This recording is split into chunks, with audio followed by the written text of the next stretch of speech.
Hello everybody, I'm sure you've all seen the poster, but just in case, I'm going to hold off for just a few more seconds before taking a look at it. This poster was leaked from the Amphibia Exposition that was this last weekend. I did watch the Q&A about that. They had like a live streamed Q&A with the series creators. It was really funny, really interesting stuff. I do want to make a video about that, just like talking about a few of the highlights and stuff that I liked a lot about it. Grime, I love you. Right now, I just want to talk about this poster that we got for the finale, which looks super awesome, but wasn't supposed to release until next week. It seemed like in the Q&A, Matt Brawley was like, hey, don't release this poster until next week, aka after the beginning of the end. But unfortunately, it still did end up getting leaked, which is a little sad. But because of that, he updated on his twitter.com saying, hey, if you're going to talk about the poster, you know, just make sure people know that it's spoilers. So I'm going to say that this, you know, again, want to respect the series creators' wishes. I didn't even really want to make a video, but I had a few comments telling me I should, and since it's already out, most people have already seen it, I figured we can just talk about it just a little bit, and I have to say that I love it. So I'm going to show it right now. Boom. There it is. It looks so cool. The second I first saw this, I actually thought it was fan art. I saw this by accident. I came across it, and I might have just like ignored it had I known it was official, but I thought it was fan art, so this is quite interesting. I love it. It's gonna be kind of hard to like show on the screen right now because it's a bit more vertical than it is horizontal, but we'll zoom in on little parts. So let's look at the top here. We're gonna go from the top to the bottom.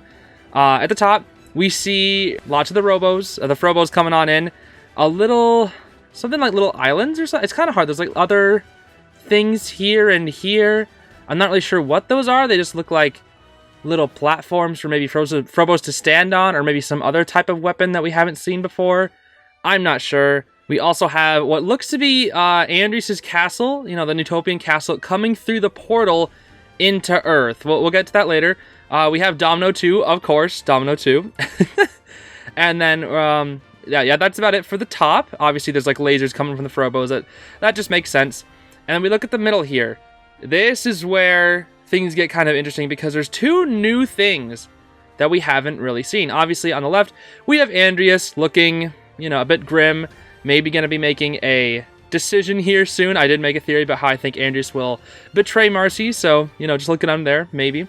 And then if you look on the right, we have two, like, mind control birds with the collars, which looks to be, I don't know if they're the exact same ones, but it looks to be the type of, like, heron bird things that ate/killed Sprig and Polly's parents.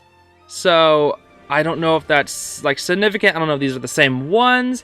Probably not, but there's a reason these things are here, and they're definitely villainous. You know, just by the way they're positioned, it definitely feels like they are going to be something that our heroes are going to have to fight. Then we get to the middle, and we see this mech, and I'm already thinking that it is like controlled by Darcy. We see Darcy as well. Darcy looks hype. Dude, I love Darcy in this image. Oh my gosh, she looks so cool. The cape, the hands, the eyes, the smile.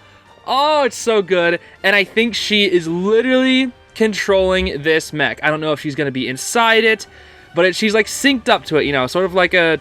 there's like many of those mecha things, but like maybe she's linked to it. This is the thing that we saw in the background of the Core and the King, right? I compared it to, what was it? That thing from the Owl House, though, that's like King's Guardian. That's what I compared that thing to in the Core and the King, but now we see it's like a giant robot that helps them take over other planets, which is very scary. And it definitely looks like Darcy is going to be somehow controlling this. Then we're going to scroll down over here, and we see a bunch of our heroes. Starting from the left, we have Olivia here, and she's just like, oh, that's really it. Nothing too much to say. We have Grime, of course. Good old Grime with Barrel's Warhammer. You'll love to see the old Grime. Polly going for the kicks. That makes sense. And then we have General Yunan, Scourge of the Sand Wars. Yeah, so she's going to be, obviously, in the finale. That just makes sense. And we have, of course, Sasha looking very cool with her double blades. No Calamity powers yet from Sasha or Darcy. Oh, we'll talk about that real quick at the end. But I love how Sasha looks here. She looks so cool. Every time I think about Sasha, dude, she's honestly like, she's easily my second favorite character in the show. And she's honestly kind of creeping up on the Marcy/Darcy. I feel like, I say Marcy and Darcy are like tied for first because they're kind of the same person. But like, I don't know. If I treat them as separate, I think I like Marcy more. But Darcy's, I don't know, dude. I really don't know. I need more time to think. Anyway, again, I get sidetracked. Working on it.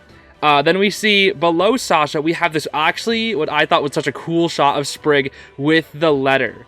So I believe it was confirmed. I forget where, but it was confirmed to my knowledge that in one of these upcoming episodes, Mother Olm will be returning.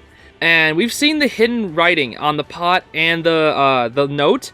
One time we had to use a backlight to see the hidden writing. The other time we've had to use, like Andrias is using his like little glasses to see Leaf's secret handwriting. And it seems like the other version that we could use is Mother Olm herself. She had the prophecy on the top of the ceiling or whatever. And she used her little, I don't know, not tentacles, what, her Olm things, little Olm things. But maybe Mother Olm could use that and help see what's going to be on the letter. I don't know if it's going to be addressed toward Andrias, toward the heroes. I still don't know. I just know that the letter's going to be playing a big part. And then we have Calamity N, you know, the standard, the tried and true Calamity N. It just makes sense. Still only one shoe though, like come on. If you're going back to Earth, get a shoe. And then we have Hot Pop right to the right. He's looking ready to fight. I love this. And then we have over to the right of all this, we have some returning characters and what looks pretty interesting. So let's start with Frobo. Looks decked out, dude. Look at him. He's got a whole new design. He's different from the other Frobos.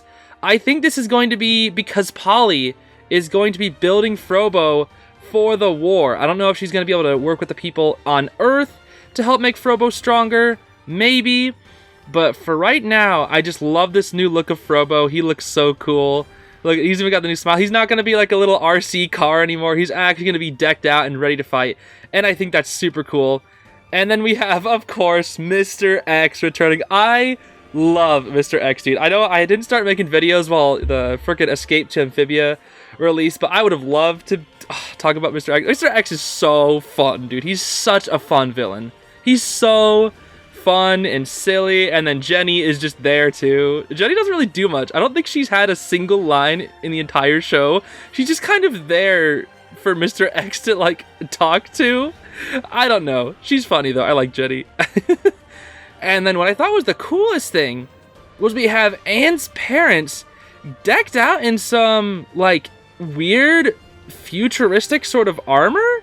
It's weird because it sort of reminds me of the FBI agents, but also kind of like Darcy's armor. It just looks like futuristic sort of armor. We can't really see it that well, but I was so surprised once I saw Anne's parents and I was like, oh, they're going to join the fight. So the final battle, I was theorizing, was going to take place in Amphibia, but maybe it's going to take place in Earth. It's hard to say.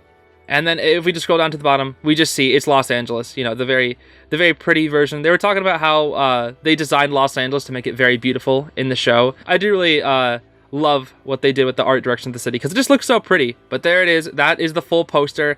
And Mr. Brawley has confirmed that this is not the only poster for the finale. And honestly, I was kind of thinking that too. Once I saw this, I was like, there's more to this story. No, this isn't it. I knew that this is finale part 1. This is the part 1. This honestly might be a poster for the beginning of the end. I could see this poster alone being just a poster for the beginning of the end, or maybe like the first half of All In. I think for the second half, there's going to be so much more. We have to obviously have the trio with the Calamity powers. I believe there was a rumor, again, I don't know if it's true, I just hear a lot of people talking, that Mr. X is going to have a lot more scenes upcoming soon, which I'm honestly all for. And I love the fact that Anne's parents are returning. Oh my gosh, I really want to talk about Anne's parents too. The fact that Matt Brawley got his mother to voice act for Mrs. Boonchoy, I love that. And she does such a good job too. That's her only role. I looked up her previous credits. That is her only role, to my knowledge, of course, in voice acting. And I think her voice is like smooth as butter. It's so nice to listen to. I wish she would like start a podcast, dude. I swear I could listen to her voice for hours. It's so smooth.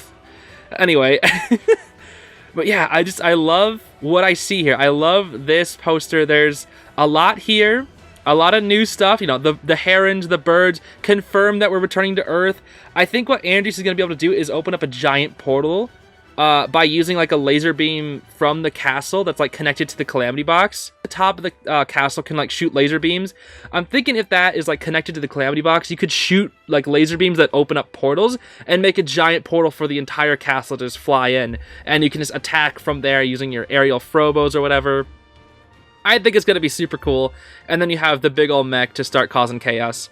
I also like how, of all places to invade on Earth, they go to Anne's hometown. I know it just makes sense, like, for a plot-driven story, like, you'd go back to where we were, but it's like, what if Andrias, the corp, is like, well, let's just not invade Los Angeles, let's just invade, like, I don't know, like, all the way over here, let's just anywhere other, but, like, then you wouldn't get Mr. X and Anne's parents returning. I don't know, it just wouldn't fit the story as well. I just like how we're going to be combining the worlds of Amphibia and Earth together, and I think that's just so cool. And I'm absolutely obsessed with this Darcy image. Oh, she looks so cool, dude. The hands and the smile, and oh, it's so good. Oh my gosh, it is so good. All right, well, I'm gonna leave it there. I could talk again for probably a very long time, but I don't want to take up too much of your time, so I'm gonna leave it there. So thanks for watching. I'll be covering the Amphibia Exposition Q&A. Maybe in like a couple days. I'll have to see. I think I would need to rewatch it a couple times to kind of see which parts I want to talk about, because it is pretty long. It's like an hour and a half. So yeah, once again, that'll be it. See ya, everybody.